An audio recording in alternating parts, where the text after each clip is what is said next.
Hello, everybody. My name is Dr. Habis, and I'm the Medical Director of Pediatric Emergency Medicine at Central DuPage Hospital. It's an honor to be able to discuss a little bit with you about pediatric sepsis. So, already in the lecture, I know you've had an introduction and you've heard from Dr. Sutherland regarding adult sepsis. What I've been asked to do is just to provide some important highlights and differentiation that make pediatric sepsis somewhat unique. The first thing I'd like to talk about is the epidemiology of pediatric sepsis. It is a significant cause of disease in children. Approximately 40,000 cases of severe sepsis in children per year, and of those cases, 10 to 15% will develop septic shock. One interesting note is that in the majority of these cases, over 50%, they will occur in children with comorbidities. And by comorbidities, I mean children with prematurity, immunosuppression, and other systemic diseases that decrease their immune function. So these are the at-risk population.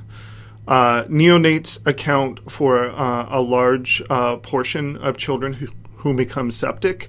Part of the reason for this is that neonates are innately immunosuppressed, and they account for approximately 30% of all children who will become septic. The mortality rate when you look at all comers for children with sepsis is approximately 5 to 10%, but it increases to about 15% in those who have comorbid conditions. Although I know this has already been touched on, I want to move to the specific definitions. There are some pediatric differences that should be highlighted. So SIRS, you've already heard about SIRS. SIRS is an acronym which stands for Systemic Inflammatory Response. And the definition for children of SIRS is similar to the definition in adults. Basically, you need to have either an abnormal temperature or leukocytosis, so either abnormal temperature or elevated white blood cell count. As the patient has one of those, they then need one other criteria, which can include abnormal temperature or leukocytosis, whichever one wasn't present for the first criteria, in addition to tachypnea and tachycardia. Sepsis, therefore, is SIRS plus a presumed or proven source of infection. That would fit the definition of sepsis. And that also is similar to the definition that we use in the adult population.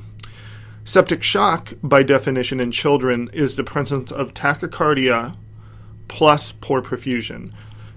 Hypotension does not need to be part of this definition. This is a little bit different from the adults.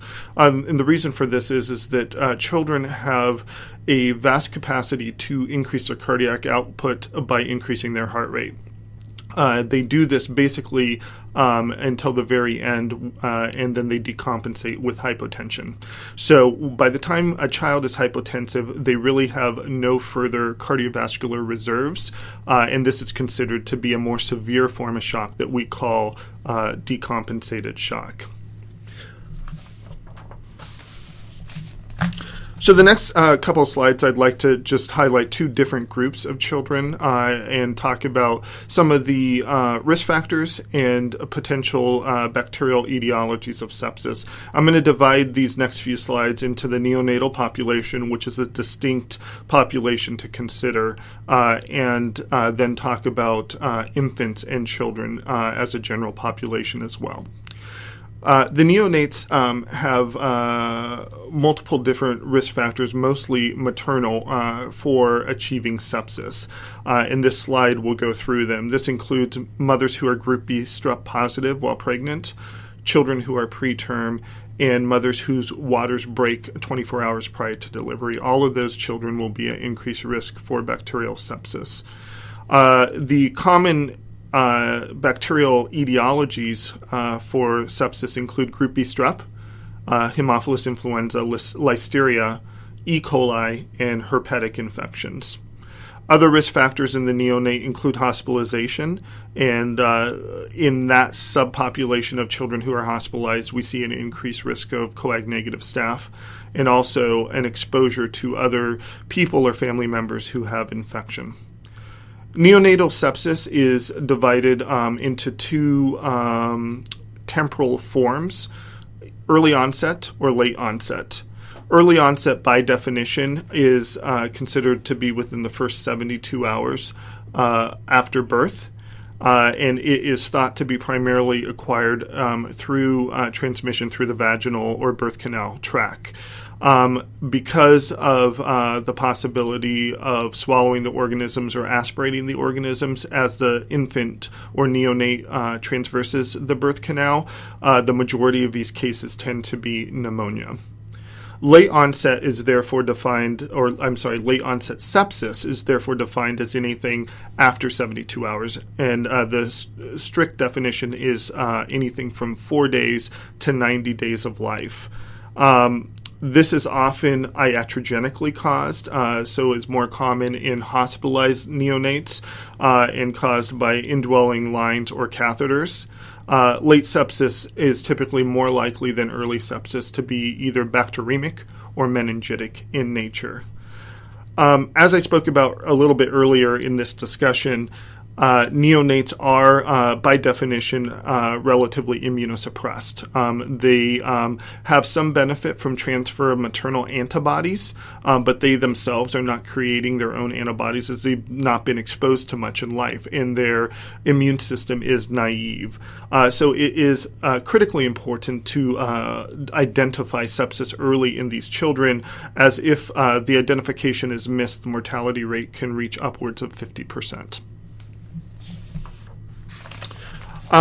The presenting signs and symptoms for sepsis in the neonate are all relatively nonspecific. And since this patient cannot give us a history or talk to us, it's important to be very tuned in to even subtle changes in their behavior, their physical signs or symptoms, or their vital signs, and also to listen to the parental caregivers as they relay history and tell you about differences in behavior.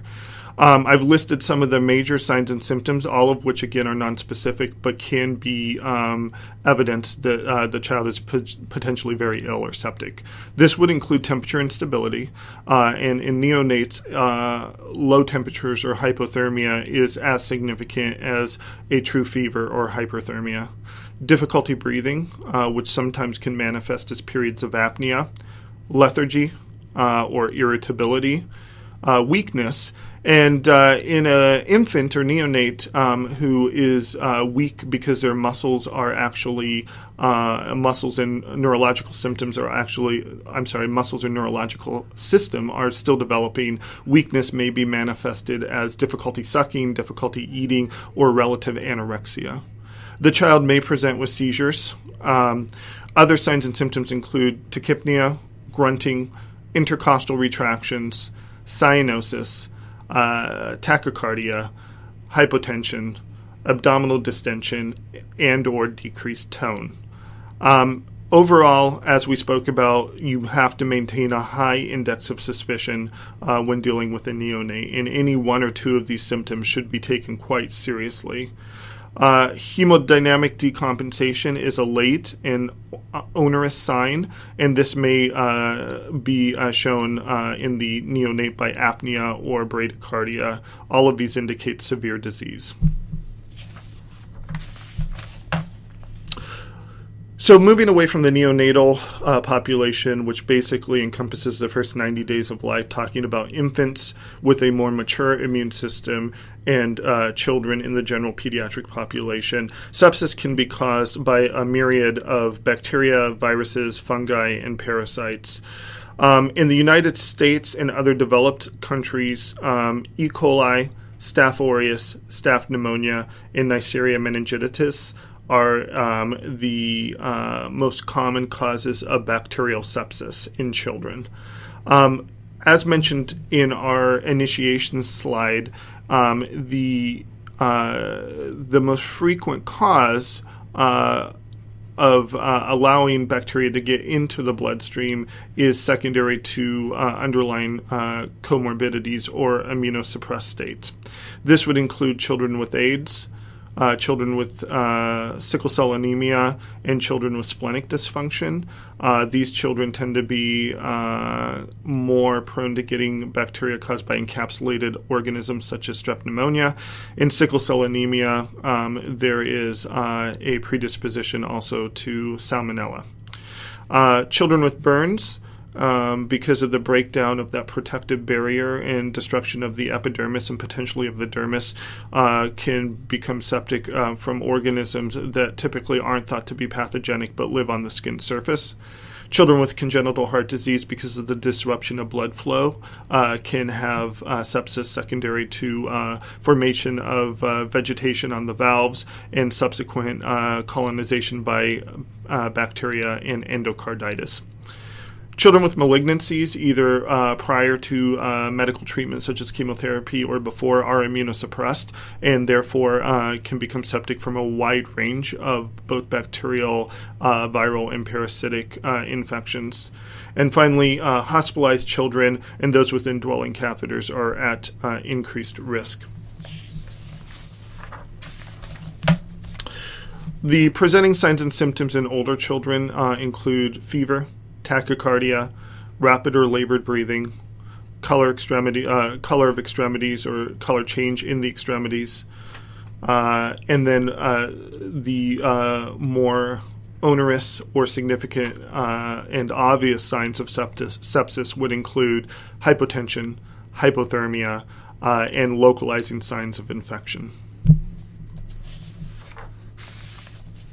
So finally, what are the treatment pearls for pediatric sepsis? Well, as in adult sepsis, in all the studies that are coming out, whether they're in the adult world or in the pediatric world, are showing this, that the key to treating sepsis really is early recognition. We have this basically 6-hour window in which aggressive intervention has shown to drastically decrease morbidity and mortality. The basic tenets of treatment in children are quite similar to the basic tenets of treatment in adult. This would include aggressive fluid resuscitation and support of cardiac output, supplemental oxygen and ventilatory support if necessary, maintenance of adequate hemoglobin concentration, correction of physiological and metabolic derangements, monitoring of the urine output and other end organ functions, which could be cap refill or CNS, central nervous system functions such as cognition or sensorium. And finally, once it's felt to be a bacterial source, early initiation of antimicrobial therapy is imperative. So that ends my discussion. Hopefully this was helpful for you in illustrating some of the key differences and vital sign and exam-based evaluation necessary to make the diagnosis of sepsis. Thank you for your attention.